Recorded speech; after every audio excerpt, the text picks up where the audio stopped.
नमस्कार दोस्तों, PS take channel में आप लोगों का एक बार फिर से स्वागत है। फ्रेंड्स आज की वीडियो में हम लोग टीएसटी इतिहास का प्रीवियस पेपर 2001 हल करेंगे। तो फ्रेंड्स ये वीडियो काफ़ी अच्छी होने वाली है, तो इसे एक बार ज़रूर से देखिएगा। फ्रेंड्स यदि आपको इन सारे प्रश्नों का पीडीएफ चाहिए तो आप हमारे टेलीग्राम चैनल से जुड़ जाइए, वहाँ पर इसका मैं पीडीएफ आप लोगों को प्रोवाइड करा दूँगा।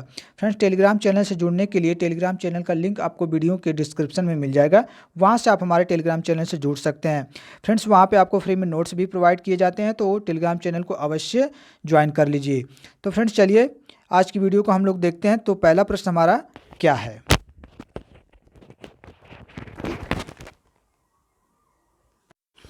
तो फ्रेंड्स पहला प्रश्न देखिए क्या कह रहा है। सिंधु सभ्यता के लोग किस देवता की पूजा करते थे? पशुपति की, कृष्ण जी की, वरुण की या विष्णु की? तो फ्रेंड्स सिंधु सभ्यता के जो लोग थे वे वरुण देव की पूजा करते थे। किसकी? वरुण देव की, यानी थर्ड ऑप्शन इसका राइट आंसर हो जाएगा। अगला प्रश्न देखिए, अगला प्रश्न कह रहा है मास्टर दा के नाम से विख्यात स्वतंत्रता सेनानी का मूल नाम था। क्या नाम था? जतिन मोहन सेन, सूर्य सेन, रास बिहारी बोस या दीनबंधु मित्र? तो फ्रेंड मास्टर दा के नाम से हमारे सूर्य सेन जाने जाते हैं। कौन? सूर्य सेन, यानी दो ऑप्शन इसका जो है राइट आंसर हो जाएगा सूर्य सेन। देखिए फ्रेंड्स आप प्रीवियस ईयर्स के सारे प्रश्नों को एक बार से ज़रूर देख लीजिएगा, क्योंकि आने वाली जो भी वैकेंसी है उसमें इनमें से कम आपको 5-6 प्रश्न तो फिक्स है, तो आप रट डालिए, ठीक है, प्रीवियस ईयर्स के सारे प्रश्नों को। आइए अगले प्रश्न को देखते हैं फ्रेंड्स। अगला प्रश्न कह रहा है भारतीय राष्ट्रीय कांग्रेस की स्थापना हुई थी।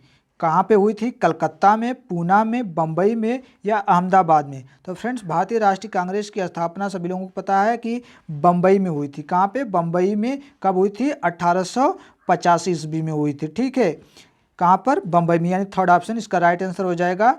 भारतीय राष्ट्रीय कांग्रेस की स्थापना बम्बई में 1885 ईस्वी में हुई थी। अगले प्रश्न की तरफ हम लोग आगे बढ़ते हैं। अगला प्रश्न देखिए बहुत अच्छा प्रश्न है। कह रहा है भारतीय राष्ट्रीय कांग्रेस की स्थापना के समय भारत के तत्कालीन वायसराय थे। कौन? Lord Ripon, Lord Dufferin, Lord Lytton या लॉर्ड रीडिंग? तो फ्रेंड्स जब भारतीय राष्ट्रीय कांग्रेस की स्थापना हुई थी उस समय हमारे जो तत्कालीन वायसराय थे वे हमारे लॉर्ड डफरिन थे, यानी 2 ऑप्शन इसका राइट आंसर हो जाएगा प्रश्न नंबर 4 का। अगले प्रश्न को हम लोग देखते हैं। अगला प्रश्न देखिए कह रहा है भारत में सुप्रीम कोर्ट की स्थापना हुई थी। ठीक है, बहुत अच्छा प्रश्न है। भारत में सुप्रीम कोर्ट की स्थापना कब हुई थी? 1772 ईस्वी में, 1773 ईस्वी में, 1774 ईस्वी में या 1775 ईस्वी में? तो फ्रेंड्स भारत में जो सुप्रीम कोर्ट की स्थापना हुई थी वो 1774 ईस्वी में हुई थी। फ्रेंड्स कहाँ पर? कलकत्ता में हुई थी। ठीक है फ्रेंड्स, कहाँ पे? कलकत्ता में 1774 ईस्वी में हुई थी। और जब सुप्रीम कोर्ट की स्थापना हुई थी तो उस समय वहाँ पे एक मुख्य न्यायाधीश थे। ठीक है, कितने? एक मुख्य न्यायाधीश, 3 अन्य न्यायाधीश थे। ठीक है, सुप्रीम कोर्ट में कब? 1974 में जब इसकी स्थापना हुई थी। यानी प्रश्न नंबर 5 का जो राइट आंसर हो जाएगा थर्ड ऑप्शन 1974। अगला प्रश्न देखते हैं हम लोग। अगला प्रश्न देखिए कह रहा है भारत में यूरोपीय व्यापारियों के आगमन का सही क्रम है। देखिए भारत में सबसे पहले यूरोपीय जो व्यापारी थे सबसे पहले कौन? पुर्तगाली, डच, अंग्रेज या फ्रांसीसी? पुर्तगाली, अंग्रेज, डच या फ्रांसीसी?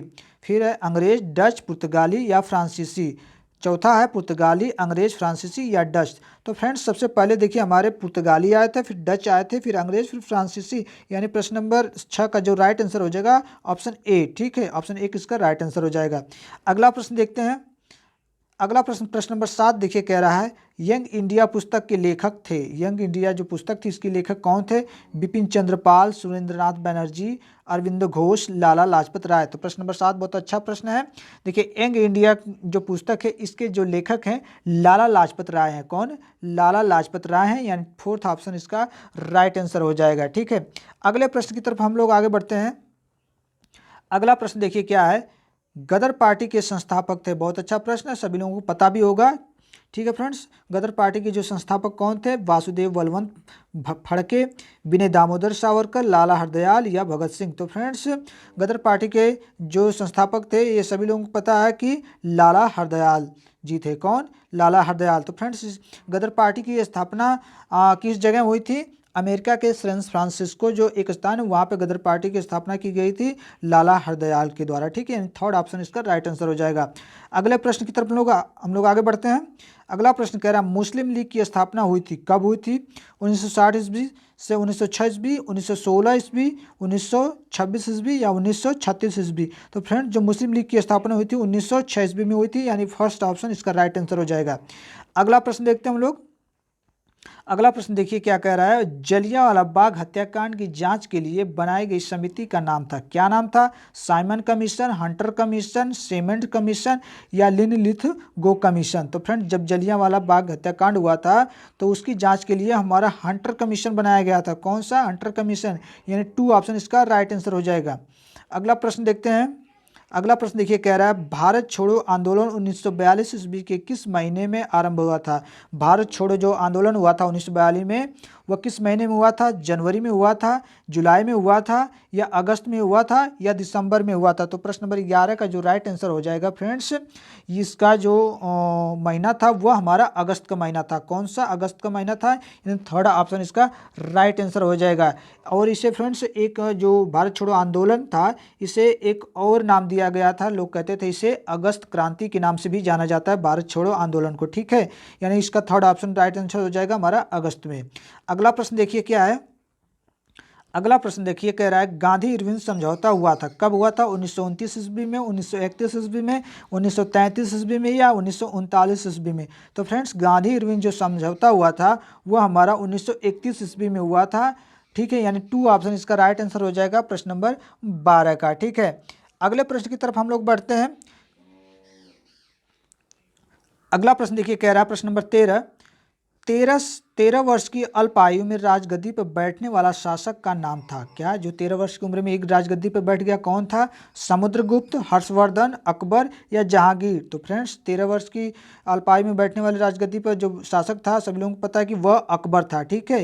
यानी थर्ड ऑप्शन इसका राइट आंसर हो जाएगा प्रश्न नंबर 13 का। अगले प्रश्न की तरफ हम लोग आगे बढ़ते हैं। अगला प्रश्न देखिए कह रहा है बहुत अच्छा प्रश्न, निम्न में से कौन अकबर के 9 रत्नों में शामिल नहीं था? बीरबल, रहीम, बैजू बावरा या टोडरमल? तो फ्रेंड्स प्रश्न नंबर जो 14 है इसका जो राइट आंसर हो जाएगा हमारा बैजू बावरा, ठीक है। बैजू बावरा एक क्या? एक संगीतज्ञ विद्वान था, यानी थर्ड ऑप्शन इसका राइट आंसर हो जाएगा, ठीक है। कौन? बैजू बावरा। अगले प्रश्न की तरफ हम लोग आगे बढ़ते हैं। अगला प्रश्न देखिए कह रहा है सर टॉमस रोड ने किस मुगल सम्राट से भारत में व्यापार करने की अनुमति प्राप्त की थी? सर टॉमस रोड जो था वह मुगल सम्राट से भारत में किस व्यापार करने की अनुमति प्राप्त किया था? अकबर से, जहांगीर से, शाहजहां से या औरंगजेब से? तो प्रश्न नंबर 15 का जो राइट आंसर हो जाएगा वो हमारा जहांगीर हो जाएगा, ठीक है। जहांगीर से क्या किया था? अनुमति प्राप्त किया था। कौन? सर टॉमस रोड, ठीक है। यह मुगल सम्राट था, कौन? जहांगीर।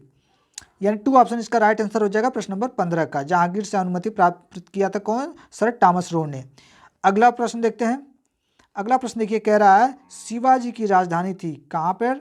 राजपुर, राजगंज, रायगढ़ या रायसमंद? तो फ्रेंड्स प्रश्न नंबर जो 16 है इसका राइट आंसर हो जाएगा हमारा ऑप्शन थर्ड रायगढ़। शिवाजी की राजधानी जो थी वो रायगढ़ थी, यानी थर्ड ऑप्शन इसका राइट आंसर हो जाएगा। अगला प्रश्न देखते हैं हम लोग। अगला प्रश्न देखिए कह रहा है शिवाजी के मंत्रिमंडल अष्टप्रधान की एक विशेषता थी, क्या थी? इसके सभी मंत्री ब्राह्मण होते थे, इसके 7 मंत्री ब्राह्मण होते थे या इसका सिर्फ एक मंत्री ब्राह्मण होता था या इसमें जातिगत कोई बाध्यता नहीं थी? तो प्रश्न नंबर 17 है का राइट आंसर हो जाएगा शिवाजी के मंत्रिमंडल में जो अष्टप्रधान थे उनकी जो सबसे अच्छी विशेषता थी वह ये विशेषता थी कि इसके 7 मंत्री क्या थे? ब्राह्मण होते थे, ठीक है। ये इसकी बहुत बड़ी विशेषता थी, यानी 2 ऑप्शन राइट आंसर हो जाएगा प्रश्न नंबर 17 का। अगले प्रश्न की तरफ हम लोग आगे बढ़ते हैं। अगला प्रश्न देखिए कह रहा है वंदे मातरम गीत के रचयिता का नाम है। ये तो बहुत इजी प्रश्न, सभी लोगों को पता है कि वंदे मातरम किसने जो गीत है इसका रचयिता कौन है। तो मुझे लगता है कि सभी लोग इसे समझ चुके होंगे, तो इसका जो राइट आंसर हो जाएगा ऑप्शन 2 हो जाएगा बंकिम चंद्र चटर्जी। अगले प्रश्न की तरफ हम लोग आगे बढ़ते हैं फ्रेंड्स। अगला प्रश्न कह रहा है नील विद्रोह आरंभ हुआ था, कब हुआ था? 1859 ईस्वी में, 1871 ईस्वी में, 1886 ईस्वी में या 1901 ईस्वी में। तो प्रश्न नंबर 19 का जो राइट आंसर हो जाएगा, नील विद्रोह जो प्रारंभ हुआ था वो हमारा 1859 ईस्वी में प्रारंभ हुआ था, यानी फर्स्ट ऑप्शन इसका राइट आंसर हो जाएगा। 1859 ईस्वी में नील विद्रोह आरंभ हुआ था। अगले प्रश्न की तरफ हम लोग आगे बढ़ते हैं। अगला प्रश्न देखिए, कह रहा है इंडियन एसोसिएशन के संस्थापक अध्यक्ष थे, जो इंडियन एसोसिएशन था इसके संस्थापक के अध्यक्ष कौन थे?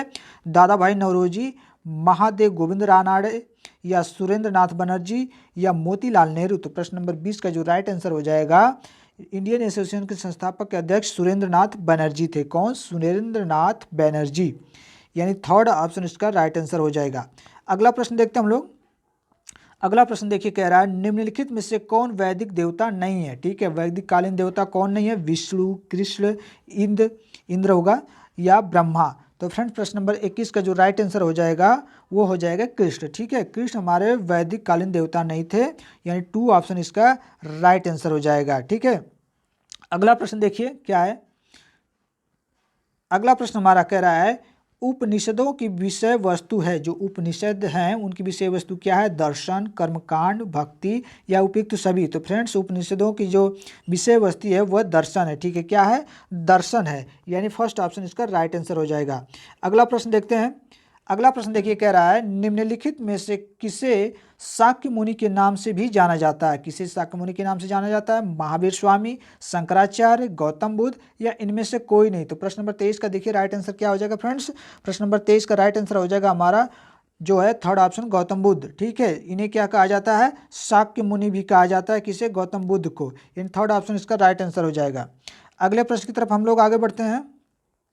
अगला प्रश्न देखिए, प्रश्न नंबर 24 कह रहा है मौर्य वंश के ठीक बाद किस वंश ने शासक किया? मौर्य वंश के बाद तुरंत किस वंश का शासन आ गया था? गुप्त वंश का, कुषाण वंश का, सातवाहन वंश का या शुंग वंश का? तो प्रश्न नंबर 24 का जो राइट आंसर हो जाएगा फ्रेंड्स वो हमारा हो जाएगा शुंग वंश। ठीक है, मौर्य वंश के बाद तुरंत हमारा आया था क्या? शुंग वंश आया था, यानी फोर्थ ऑप्शन इसका राइट आंसर आ जाएगा। अगला प्रश्न देखिए, प्रश्न नंबर 25 कह रहा है गौतमी पुत्र सातकर्णी किस वंश का शासक था? गौतमी पुत्र सातकर्णी किस वंश का शासक था? शिशुनाग वंश, सप्तकर्ण वंश, सातवाहन वंश या पुष्यभूति वंश? तो प्रश्न नंबर 25 का जो राइट आंसर हो जाएगा फ्रेंड्स वह हमारा सातवाहन वंश का संस्थापक था गौतमी पुत्र सातकर्णी। ठीक है, किस वंश का? सातवाहन वंश का, यानी सातवाहन वंश हमारा थर्ड ऑप्शन है। तो राइट आंसर हो जाएगा हमारा थर्ड ऑप्शन। अगला प्रश्न देखते हैं हम लोग। अगला प्रश्न देखिए, कह रहा है फायान किसके शासनकाल में भारत आया था? किसके शासनकाल में भारत आया था? चंद्रगुप्त मौर्य, चंद्रगुप्त प्रथम या चंद्रगुप्त द्वितीय या समुद्रगुप्त? तो बहुत अच्छा प्रश्न है, बहुत इजी भी इसे मान सकते हैं। प्रश्न नंबर 26 को जो फायान था यह हमारा चंद्रगुप्त द्वितीय के शासनकाल में आया था। ठीक है, किसके? चंद्रगुप्त द्वितीय के शासनकाल में। चंद्रगुप्त द्वितीय का शासनकाल कब से कब था? 380 से 415 ईस्वी तक। ठीक है, अगले प्रश्न की तरफ हम लोग आगे बढ़ते हैं। तो प्रश्न नंबर 26 का जो राइट आंसर हो जाएगा हमारा थर्ड ऑप्शन चंद्रगुप्त द्वितीय। अगला प्रश्न देखते हैं हम लोग। अगला प्रश्न देखिए, कह रहा है चोल शासकों का प्रतीक चिन्ह था, क्या था? गाय, हिरण, हाथी या बाघ? तो प्रश्न नंबर 27 का जो राइट आंसर हो जाएगा फ्रेंड्स ये हमारा चोल शासकों का प्रतीक हमारा बाघ था। फ्रेंड्स क्या था? बाघ था, यानी फोर्थ ऑप्शन इसका राइट आंसर हो जाएगा प्रश्न नंबर 27 का। अगले प्रश्न की तरफ हम लोग आगे बढ़ते हैं। अगला प्रश्न देखिए, कह रहा है आगरा शहर का निर्माण करवाया था किसने? कुतुबुद्दीन ऐबक ने, रजिया सुल्तान ने, सिकंदर लोदी ने या शाहजहां ने? तो फ्रेंड्स प्रश्न नंबर 28 का जो राइट आंसर हो जाएगा जो आगरा शहर की स्थापना सभी लोगों को पता है कि यह सिकंदर लोदी के द्वारा की गई थी। ठीक है, इसका निर्माण, यानी थर्ड ऑप्शन राइट आंसर हो जाएगा सिकंदर लोदी ने किया था आगरा शहर की स्थापना। अगले प्रश्न की तरफ हम लोग आगे बढ़ते हैं। अगला प्रश्न देखिए, कह रहा है मौर्य शासन प्रबंध के अंतर्गत राजस्व व्यवस्था की देखरेख करने वाला अधिकारी का नाम था, क्या था? समाहर्ता या अर्थाध्यक्ष या सन्निधाता या इनमें से कोई नहीं? तो मौर्य शासन प्रबंध के जो अंतर्गत राजस्व की जो व्यवस्था करते थे उनकी देखरेख करने वाले जो अधिकारी होते थे उनका क्या नाम होता था फ्रेंड्स? तो उनका नाम होता था समाहर्ता। ठीक है, जो प्रेजेंट टाइम में हमारे जो वित्त अधिकारी होते हैं जो देखरेख करते हैं वही हमारे उस समय क्या थे? समाहर्ता थे, यानी फर्स्ट ऑप्शन राइट आंसर हो जाएगा इसका। अगला प्रश्न की तरफ हम लोग बढ़ते हैं। अगला प्रश्न देखिए क्या कह रहा है अजंता के प्राचीनतम चित्र का काल है। अजंता के प्राचीनतम चित्र का काल क्या है? पहली शताब्दी ईसा पूर्व या दूसरी शताब्दी ईसा पूर्व या तीसरी शताब्दी ईसा पूर्व या चौथी शताब्दी ईसा पूर्व। प्रश्न नंबर 30 बहुत अच्छा प्रश्न है। प्रश्न नंबर 30 का जो राइट आंसर हो जाएगा, अजंता के प्राचीनतम जो चित्र का काल है वह हमारा पहली शताब्दी ईसा पूर्व है, यानी फर्स्ट ऑप्शन राइट आंसर हो जाएगा प्रश्न नंबर 30 का। अगला प्रश्न देखिए, अगला प्रश्न कह रहा है हिंदू, जैन एवं बौद्ध तीनों ही धर्मों का प्रतिनिधित्व करने वाली गुफा है कौन सी? नासिक, पीतलखेरा, अजंता, एलोरा। तो फ्रेंड्स, हिंदू, जैन एवं बौद्ध तीनों धर्मों का जो प्रतिनिधित्व करने वाली गुफा है वो हमारी एलोरा गुफा है। एलोरा गुफा में जो आपको तीनों धर्मों के प्रतीक आपको देखने को मिलेंगे, यानी फोर्थ ऑप्शन इसका राइट आंसर हो जाएगा एलोरा। अगले प्रश्न की तरफ हम लोग आगे बढ़ते हैं। अगला प्रश्न देखिए, कह रहा है ये आपका मिलान संबंधी है कूट से, तो इसको थोड़ा सा जूम आउट कर देते हैं। हाँ, अब सही है। देखते हैं प्रश्न क्या कह रहा है फ्रेंड्स। प्रश्न कह रहा है सूची 1 में दिए गए या तीर्थयात्रियों का मिलान सूची 2 में दिए गए राजवंशों से कीजिए और नीचे दिए गए कूट से सही उत्तर चुनिए। तो सूची 1 देखिए क्या है। सूची 1 में हमारा मेगस्थनीज, ठीक है। सूची 2 में दिया है पुष्यभूत और फायान, मौर्य वंश, ह्वेनसांग, गुप्त वंश। तो फ्रेंड्स, इसका जो राइट आंसर हो जाएगा प्रश्न नंबर 32 का, हमारा प्रश्न नंबर 32 का जो राइट आंसर हो जाएगा वो हो जाएगा हमारा, देखिए क्या होगा। तो चलिए इसका मिलान कर लेते हैं फ्रेंड्स, सूची को थोड़ा सा, हाँ अब सही है। अब देखते हैं मिलान करते हैं। तो सबसे पहले देखिए हमारा क्या आएगा, अ में देखिए हमारा जो आएगा फ्रेंड्स वो हमारा आएगा मेगस्थनीज जो था फ्रेंड्स वो हमारा किस वंश का था? तो जो मेगस्थनीज था फ्रेंड्स वो हमारा मौर्य वंश में आया था, ठीक है, मौर्य वंश में आया था। तो यानी अ में हमारा क्या आ जाएगा, देखिए ये राइट हो जा रहा है हमारा, ठीक है फ्रेंड्स। फिर इसके बाद देखिए फायान, ठीक है, तो नहीं ये नहीं राइट होगा फ्रेंड्स, ये हमारा चौथा राइट होगा क्योंकि ये द्वितीय है, तो हमारा ये हो गया। फिर इसके बाद फायान देखिए आया था हमारा गुप्त वंश में आया था, तो यानी थर्ड, तो देखिए इसी में थर्ड भी है। ह्वेनसांग जो था फ्रेंड्स ये हमारा आया था पुष्यभूति वंश, तो यही हमारा ये भी है, यानी फोर्थ ऑप्शन इसका राइट आंसर हो जाएगा, ठीक है। पहले कौन सा हमारा किस वंश में आया था? देखिए सबसे पहले हमारा जो मेगस्थनीज था यह आपका आया था मौर्य वंश में, ठीक है। फिर इसके बाद जो हमारा फायान था यह आया था गुप्त वंश में, ह्वेनसांग जो था पुष्यभूति वंश का था, यानी कि हमारा फोर्थ ऑप्शन इसका राइट आंसर हो जाएगा। अगले प्रश्न की तरफ हम लोग आगे बढ़ते हैं। देखिए अगला प्रश्न कह रहा है निम्न में से सत्य कथन को चुनिए। सत्य कथन क्या है? बुद्ध और महावीर दोनों ही परमात्मा के अस्तित्व में विश्वास करते थे, या बुद्ध और महावीर दोनों ही आत्मा के अस्तित्व में विश्वास करते थे, या बुद्ध और महावीर दोनों ही पूजा अर्चना के पक्षधर में थे, या बुद्ध और महावीर दोनों ही कर्मवाद के समर्थक थे। तो फ्रेंड्स, प्रश्न नंबर 33 का जो राइट आंसर हो जाएगा वह ऑप्शन 4 हो जाएगा। बुद्ध और महावीर दोनों लोग क्या थे? ये दोनों लोग कर्मवाद में क्या करते थे? पुनर्जन्म तथा कर्मवाद में समर्थन करते थे। किसमें? कर्मवाद और पुनर्जन्म में, हमारे बुद्ध और महावीर दोनों लोग, यानी कि हमारा फोर्थ ऑप्शन जो है राइट आंसर हो जाएगा। अगला प्रश्न देखते हैं। अगला प्रश्न देखिए कह रहा है उत्तर रामचरित के लेखक थे कौन थे? वाल्मीकि, तुलसीदास, भवभूति या इनमें से कोई नहीं। तो सभी लोगों को पता है कि उत्तर रामचरित के जो लेखक थे वो हमारे भवभूति थे, तो यानी थर्ड ऑप्शन जो है इसका राइट आंसर हो जाएगा भवभूति। अगला प्रश्न देखते हैं फ्रेंड्स। प्रश्न नंबर 35 कह रहा है भागवत धर्म के संस्थापक थे। भागवत धर्म के संस्थापक कौन थे? राम, कृष्ण, शंकराचार्य, वेद व्यास। तो फ्रेंड्स, प्रश्न नंबर जो 35 इसका राइट आंसर हो जाएगा कृष्ण, ठीक है। भागवत धर्म के संस्थापक हमारे कौन थे? कृष्ण जी थे, यानी 2 ऑप्शन इसका राइट आंसर हो जाएगा। अगला प्रश्न देखते हैं। अगला प्रश्न देखिए कह रहा है बौद्ध धर्म के अंतर्गत माध्यमिक दर्शन के प्रतिपादक थे, ठीक है। बौद्ध धर्म के अंतर्गत जो माध्यमिक दर्शन था उसके प्रतिपादक कौन थे? नागार्जुन, अश्वघोष, उपगुप्त, धर्मकृति। तो फ्रेंड्स, प्रश्न नंबर 36 का राइट आंसर हो जाएगा हमारा नागार्जुन, ठीक है, यानी कि हमारा ऑप्शन 1 इसका राइट आंसर हो जाएगा नागार्जुन। अगले प्रश्न की तरफ हम लोग आगे बढ़ते हैं। अगला प्रश्न देखिए कह रहा है अशोक के 14 शिलालेख पाए गए थे। कहाँ पर पाए गए थे? पाटलिपुत्र में, गिरनार में, सारनाथ में, उज्जैन में। तो फ्रेंड्स, अशोक के 14 जो शिलालेख पाए गए थे वे हमारे गिरनार में पाए गए थे, यानी 2 ऑप्शन इसका राइट आंसर हो जाएगा। अगला प्रश्न देखते हैं। अगला प्रश्न देखिए कह रहा है निम्न से कौन सा सम्राट एक कुशल संगीतज्ञ भी था? बहुत अच्छा प्रश्न। कौन सा सम्राट एक राजा के साथ साथ एक कुशल संगीतज्ञ भी था? चंद्रगुप्त प्रथम, चंद्रगुप्त विक्रमादित्य, समुद्रगुप्त या अशोक। तो इसका जो राइट आंसर हो जाएगा फ्रेंड्स समुद्रगुप्त था। वह सम्राट के साथ साथ एक कुशल संगीतज्ञ यानी एक अच्छा संगीतज्ञ, वह बीड़ा बजाता था फ्रेंड्स। उसे बताया गया है कि उसके काल में जो सिक्के चले थे उसके काल के सिक्कों में उसे बीड़ा बजाते हुए छपा उस पर देखा गया है, यानी थर्ड ऑप्शन हमारा राइट आंसर हो जाएगा समुद्रगुप्त। अगला प्रश्न देखते हैं।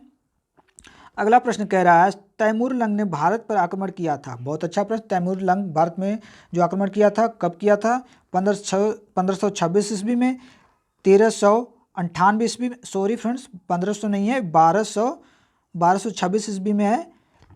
इसके बाद दूसरा ऑप्शन है 1398 ईस्वी, तीसरा ऑप्शन है 1442 ईस्वी और चौथा ऑप्शन है 1526 ईस्वी। तो प्रश्न नंबर 39 का जो राइट आंसर हो जाएगा फ्रेंड्स हमारा ऑप्शन 2 राइट आंसर इसका हो जाएगा। 1398 ईस्वी में तैमूर लंग ने भारत पर आक्रमण किया था, यानी कि 2 ऑप्शन इसका राइट आंसर हो जाएगा 1398।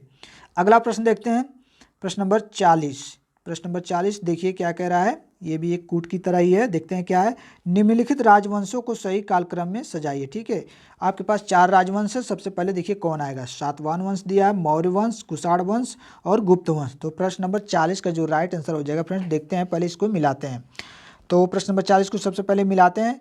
तो देखिए सबसे पहले हमारा क्या आएगा, तो सबसे पहले हमारा जो आएगा फ्रेंड्स वह मौर्य वंश आएगा। ठीक है, कौन सा आता है, तो मौर्य वंश आएगा, यानी 2, यानी देखिए इसको अवश्य कर दिया है तो इसको ब मान लेते हैं, यानी 2 हो गया। फिर इसके बाद 2 हो गया। फिर इसके बाद हमारा कौन सा आया था, इसके बाद हमारा आया था 2 के बाद हमारा कुषाण वंश आया था। ठीक है, कुषाण यानी थर्ड ऑप्शन हो गया। फिर इसके बाद गुप्त वंश नहीं, सातवाहन वंश आया था। ठीक है, सातवाहन वंश आया था यानी फर्स्ट ऑप्शन हो गया। इसके बाद बचता हमारा फोर्थ ऑप्शन गुप्त वंश, यानी कि यहाँ पे 4। तो देखिए 2 को ब मान लिया गया तो ब यहाँ पर है और यहाँ पे भी है। तो देखते हैं फिर इसके बाद थर्ड को हम स मान लेते हैं तो यहाँ पे भी है और यहाँ पे भी है। फिर इसके बाद 1 को हम अ मान लेते हैं तो देखते हैं 1 कहाँ पे है, अ हमारा तो इसमें है, और फोर्थ को द मानते हैं तो ये, यानी कि हमारा एक ऑप्शन इसका राइट आंसर हो जाएगा ब स अ द। ठीक है, अगले प्रश्न की तरफ हम लोग आगे बढ़ते हैं। अगला प्रश्न देखिए क्या कह रहा है, निम्न में से कौन सा प्रांत बहमनी राज्य में शामिल नहीं था? कौन सा? दोआब, बीजापुर, अहमदनगर या बरार। तो प्रश्न नंबर जो 41 है इसका जो राइट आंसर हो जाएगा फ्रेंड्स ऑप्शन 1 इसका राइट आंसर हो जाएगा। ठीक है, जो दोआब था यह बहमनी राज्य में शामिल नहीं था। ठीक, कौन? दोआब। ठीक है, यानी फर्स्ट ऑप्शन इसका राइट आंसर हो जाएगा। अगला प्रश्न देखते हैं। अगला प्रश्न देखिए कह रहा है, बहुत अच्छा प्रश्न, किन 2 मुगल शासकों के मध्यवर्ती काल में शेरशाह का शासन था? ठीक है, किन, आपको 4 शासक दिए हैं, 4 नहीं 3 ही हैं।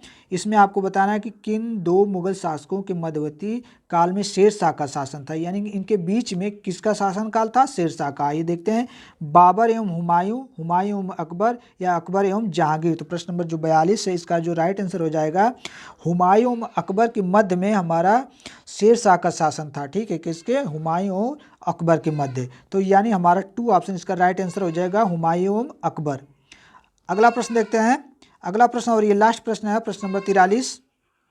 ये प्रश्न नंबर 43 कह रहा है, बाबर एवं राणा सांगा के बीच हुए युद्ध को कहा जाता। बहुत अच्छा प्रश्न है। बाबर और राणा सांगा के बीच जो युद्ध हुआ था उसे क्या कहा जाता? सभी लोगों को पता होगा, चंदेरी का युद्ध, हल्दी घाटी का युद्ध या खानवा का युद्ध या इनमें से कोई नहीं। तो फ्रेंड्स बाबर और राणा सांगा के जो बीच युद्ध हुआ था उसे हम लोग खानवा के युद्ध के नाम से जानते हैं। किसके? खानवा के युद्ध के नाम से, यानी थर्ड ऑप्शन इसका राइट आंसर हो जाएगा प्रश्न नंबर 43 का।